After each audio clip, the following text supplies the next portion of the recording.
They also have sufficient delivery vehicles, and they have a robust nuclear weapons program in place. They are not part of the NPT, which means that there is no transparency. They have no safeguards agreement with the IAEA. They also have not signed. Obviously, there's no additional protocol also as in place. So there is, as such, total lack of transparency. It's opaque when it comes to Israel's nuclear program. I am Uzma Parveen, and today we have Professor Reshmi Kazi with us. She teaches in Political Science Department, Jamia Millia Islamia University. She is an expert on nuclear arms and disarmament. And I welcome you, ma'am. It's a pleasure and honor for us to have you today with us to discuss the ongoing Israel-Iran conflict. So, moving on to the discussion. So, ma'am, first of all, can you please provide a brief overview of the contentious nuclear program of Iran and how Iran extracts the leverage from this program? Thank you so much, Ms. Uzma Parveen, for having me here. And of course, my greetings to Timeline Daily. You're doing a good job, run by young people, and my best wishes to you. Coming to your question, Uzma, Iran's nuclear program has been, as you use the word correctly, contentious. It has been contentious, I wouldn't say right from the start, because Iran's nuclear program basically started as a civilian initiative. It started as a civilian initiative during the time of Shah, and they wanted to have civilian nuclear establishment. But over the period of time, it became contentious, as you said, because when they started, the nuclear facilities started developing uranium, which was exceeding the requirements of a civilian program. There is when the problem started. But notably, the Iran's nuclear program is in 2013, they had the preliminary agreement of what we understand the joint JCPOA, Joint Comprehensive Plan of Action. This was between the P5 and P5 countries and Iran, of course. And then in 2015, JCPOA, it came into, it became a formal declaration. This was again between the P5 countries and Iran, wherein Iran agreed to a number of, provisions as part of the agreement, including that they will not enrich uranium beyond the civilian nuclear, requirement, civilian nuclear energy requirement. So basically, and of course, they would agree to open up for inspections under the IAEA. But then following, this was in 2015, following in 2018, Trump administration, as in like in his first stint, Yes. he pulled out of the agreement. And the agreement was left in lurch. Now, this was quite a sort of, shocking development, because Iran was believed to be cooperative. Till then, there was, no such sort of report that Iran was not complying with the IAEA safeguards agreement or the other kind of inspection for verification purposes. There were no such reports as such. But when in 2018, United States, primarily it was on the initiative of the US, that, the US being one of the main partners in this agreement, when they pulled out of the program, then it was a matter of, you can say the contention started as such. And this was not something which Iran took, it was not something which they took it gracefully, of course. Obviously, I mean, like after complying with all the orders, if US planned to pull out of it, then it was not something which was acceptable to Iran. And then following, if we take this fast forward. At present, the problem has started when it became, Israel has put these claims that Iran is uh, aggressively pursuing a clandestine nuclear weapons program. But this is, one should also understand, this is not the first time that Israel has made this kind of claim. Israel has been making claims of this nature for a long time now.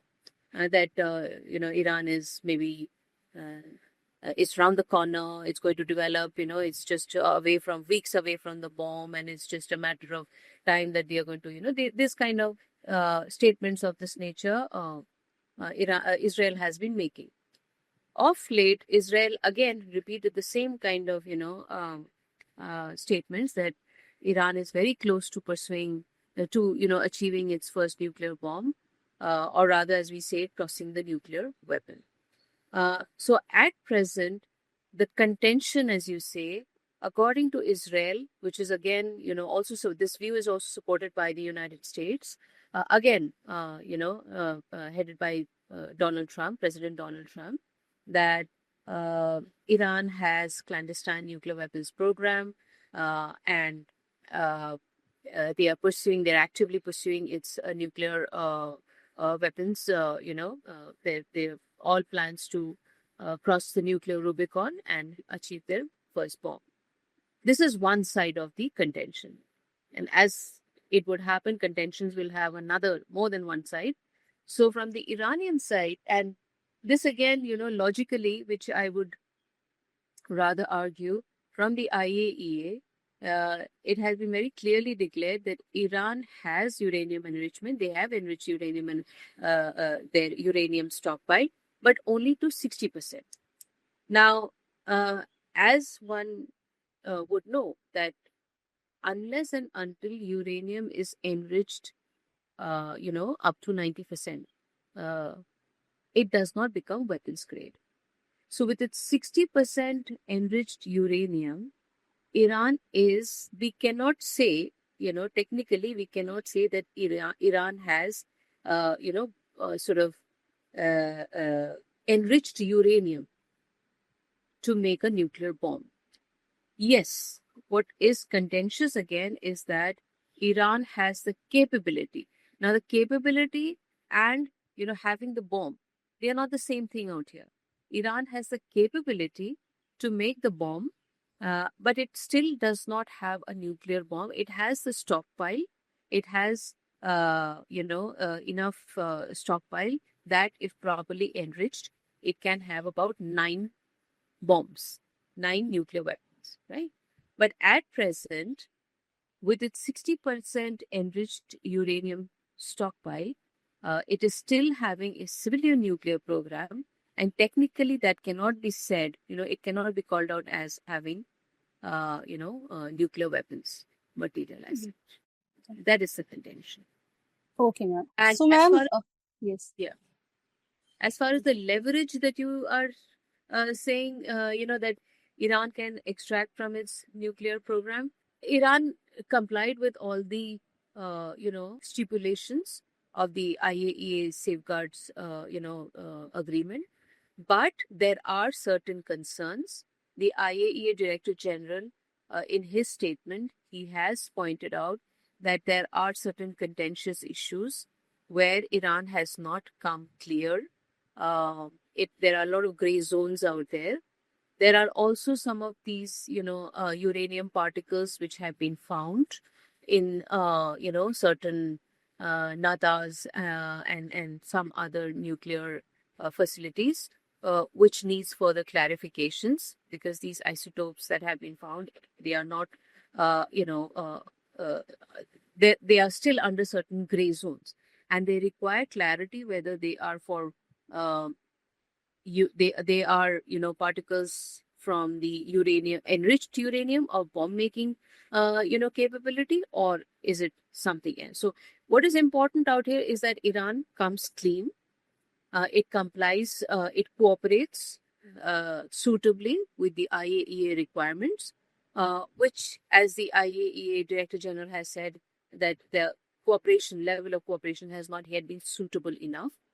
So Iran should come clear on these aspects, and that should settle the matter. And that is why the diplomatic talks that were ongoing this before the sixth round, what would take place in Oman.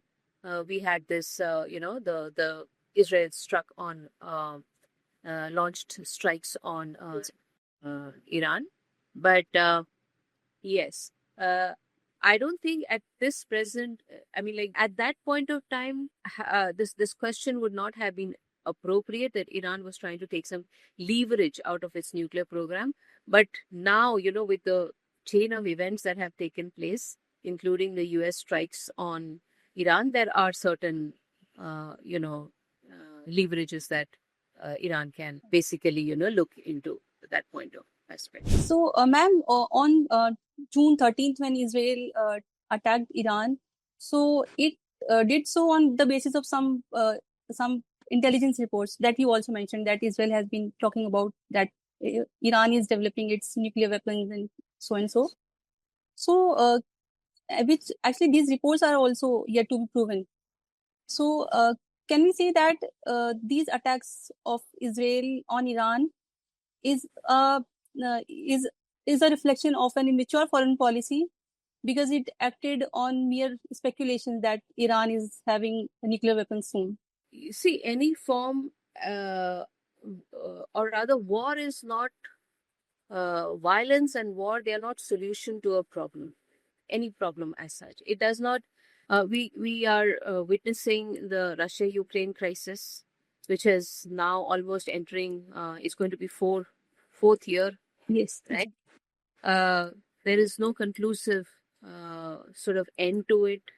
Then the Gaza issue, there also we do not see any kind of appropriate end to the issue or resolution of the issue. In my opinion, war uh, or prolonged conflicts does not really bring about any comprehensive solution. On the other hand, there are scores of disutilities, sorry. There are scores of disutilities of a war, from death, chaos, destruction, irreparable loss. As I said, they are irreparable. You cannot sort of make up for those losses.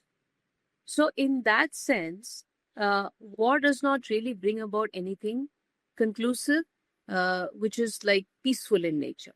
I mean, it does bring about a lot of conclusive ends, but they might not be acceptable most of the time. The consequences are most of the time imposed upon. Now, under these circumstances, if you're talking about the context that we are talking about, the Israeli attack on Iran, I don't think that was, one can call that mature in any form, because the diplomatic talks were ongoing. As I said, 5 rounds had already taken place. The 6th round was to happen just before the, I think this was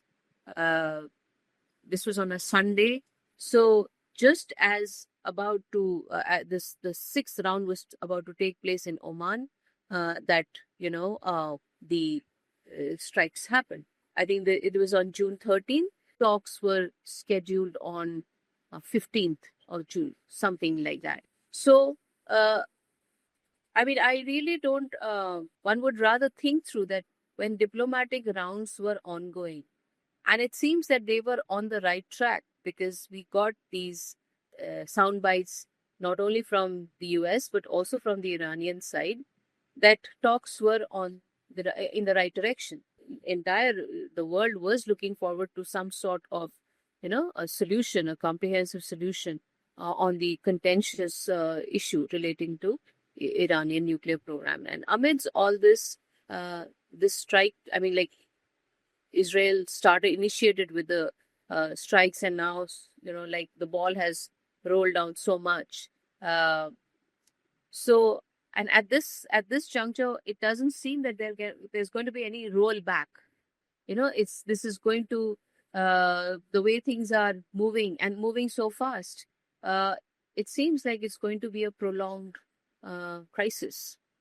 So, and nobody, under circumstances, one cannot really say that it was in any sense, like as you said, uh, was it at all required, wise? And ma'am, so how do you see the US strikes on Iranian nuclear sites, recent strikes?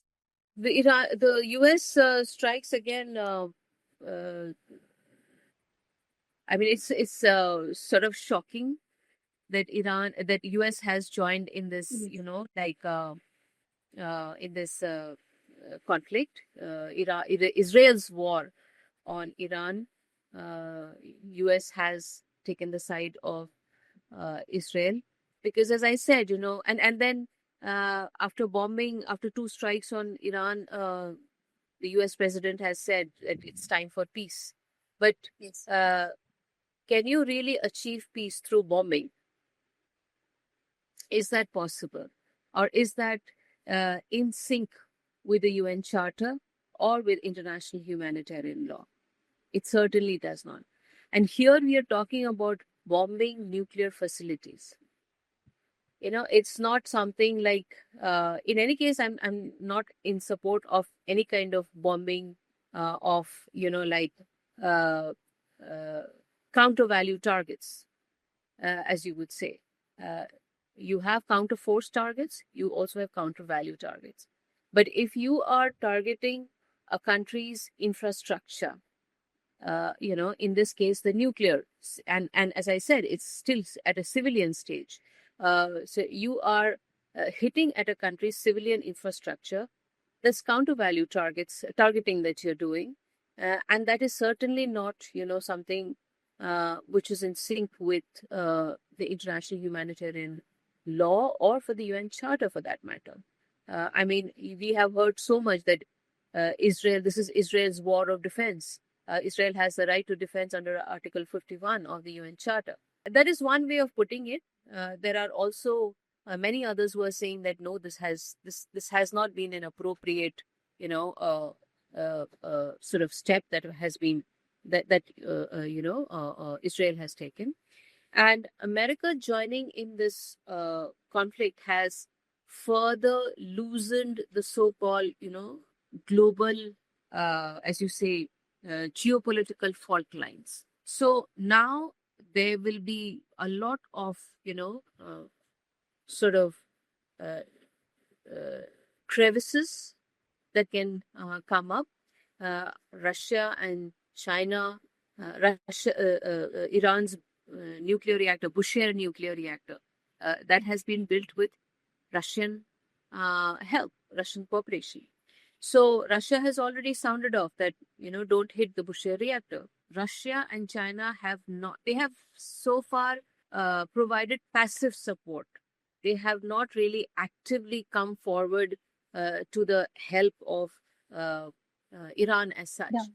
But we are still waiting and, watching the situation.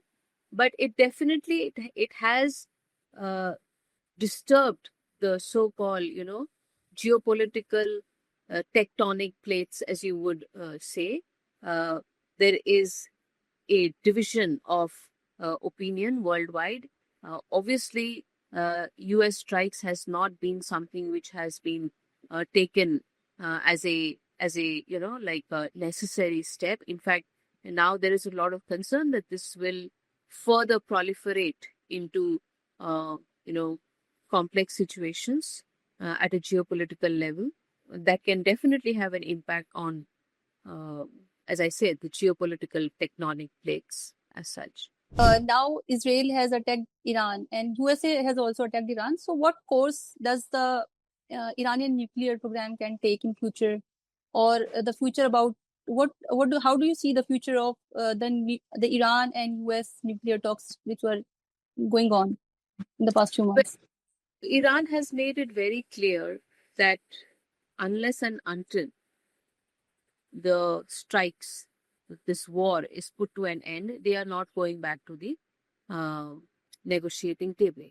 So no question of talks coming up as long as the strikes are going on. And now that US has also joined in, if you the sound bites that are coming, that they have called Trump gambler. US has started it, but Iran will put an end to it. Yes. So they appear to be rhetoric at present, but Iran is definitely upset. It's I mean, like, that's an understatement. But Iran has also voted there. The Iranian parliament has already voted that they will block the Hormuz Strait. Yes, sir. Though nothing of that sort has yet become operationalized, but the Iranian parliament has voted so to, Yes. the Hormuz Strait.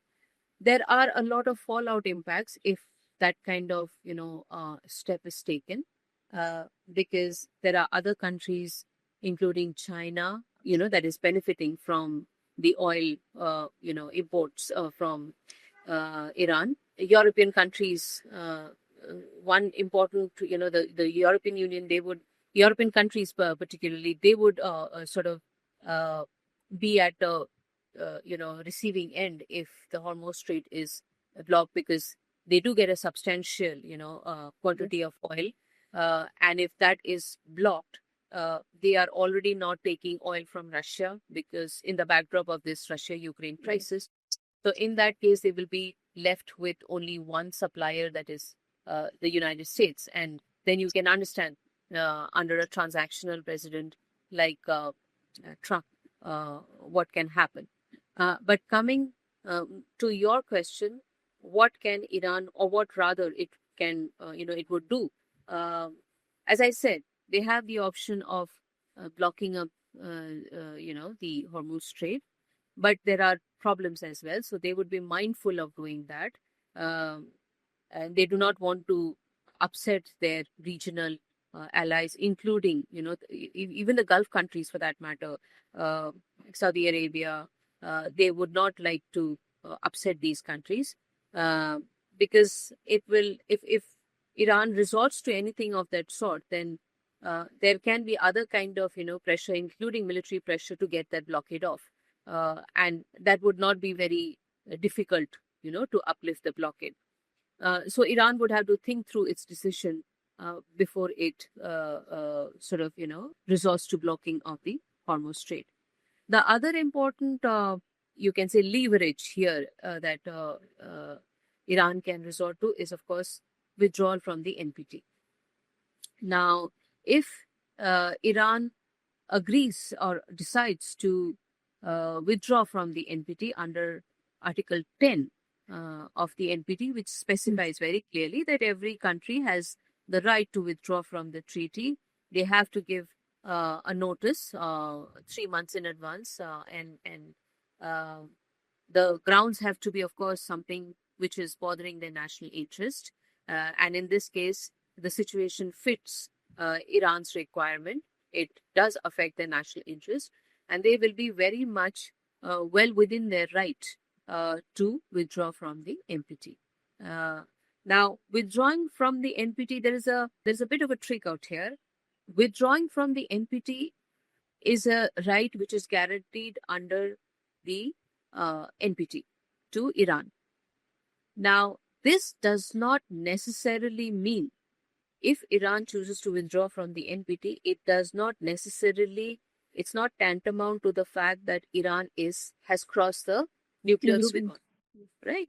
Because you're just withdrawing from the treaties. You're not, it's not equivalent to testing a nuclear bomb, right? So Iran has that it has that option of withdrawing from the NPT.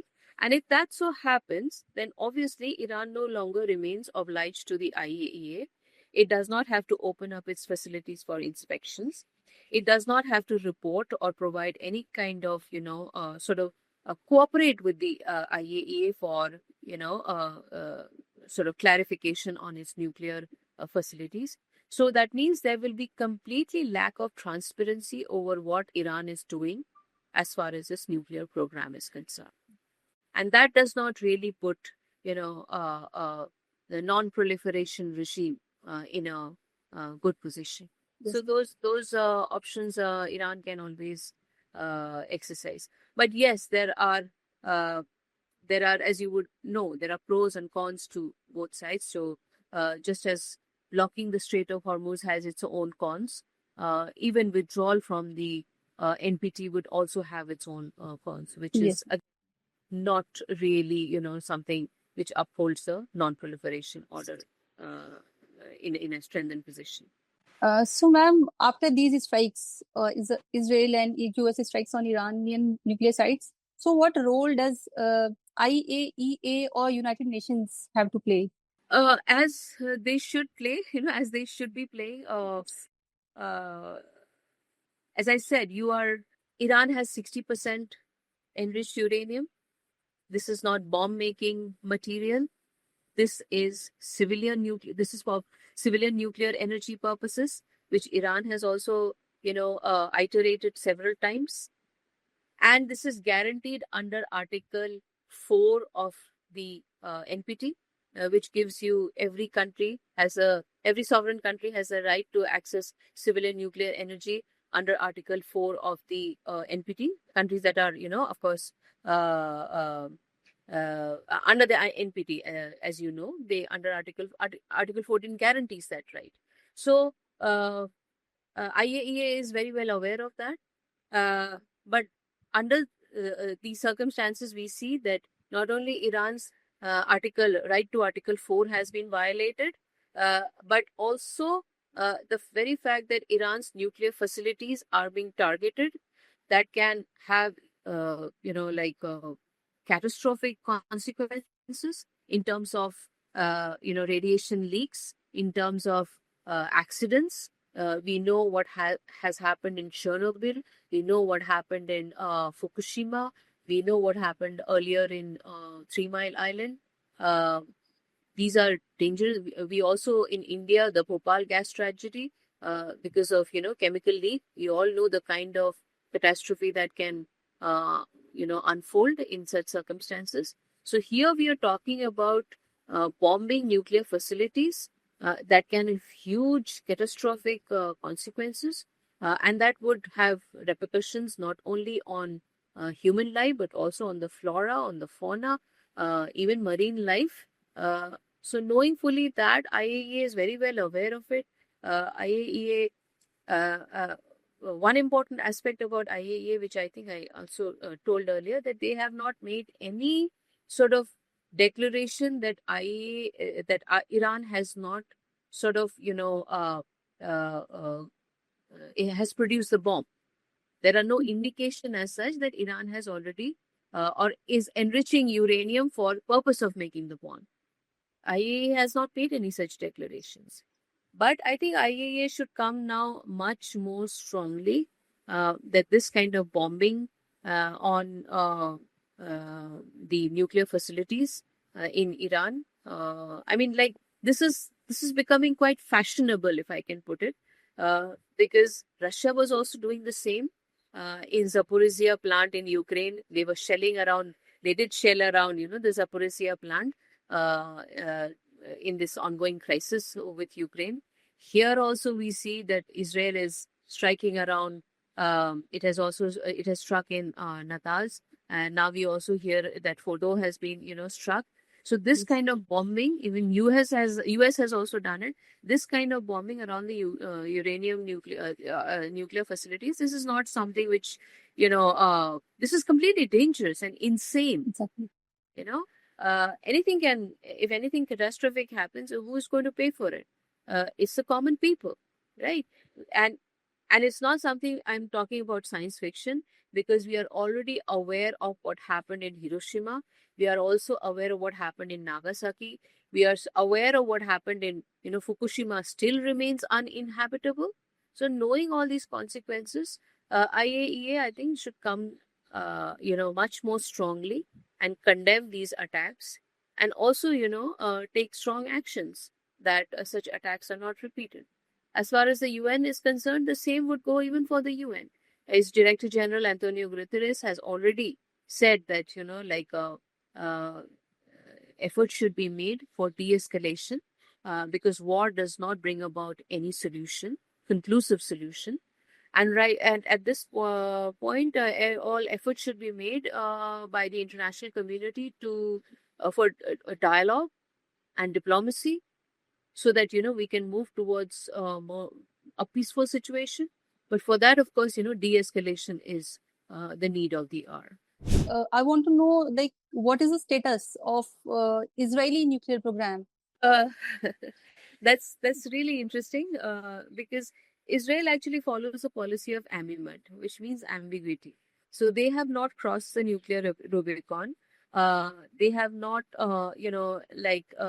come out in the open, sort of made any overt, claim as far as their nuclear status is concerned. But then it's an open secret. The world all over knows that they have the nuclear capabilities. They have a arsenal which can range from 90 to 400 nuclear warheads. These are the kind of reports that we hear. They also have sufficient delivery vehicles, and they have a robust nuclear weapons program in place. They are not part of the NPT, which means that there is no transparency. They have no safeguards agreement with the IAEA. They also have not signed. Obviously, there's no additional protocol also as in place. So there is, as such, total lack of transparency. It's opaque when it comes to Israel's nuclear program. But if you recall, during the Gaza crisis, I think this was last year, when some of their, officials, government officials, they came up with this. One of their ministers, in fact, he came up with this bizarre idea that probably nuclear is the option for the Gaza, crisis, resolution of the Gaza crisis. That was like, something outrageous. But then, you can very well deduce from this fact that yes, they do have a nuclear program, and even if the minister had not made that statement, one knows, the entire world knows that they do have a nuclear program which is completely under wraps, and there is no way that you can verify what is the exact status as far as their nuclear weapons capability is concerned. They have not tested so far. They are not an overt nuclear weapon power. Okay. Thank you so much, ma'am, for giving us your precious time. Thank you so much, Uzma. You're doing a great job. Thank you to your team as well. And I hope this made some sense. Yes, ma'am. It was very insightful. Thank you so much, ma'am.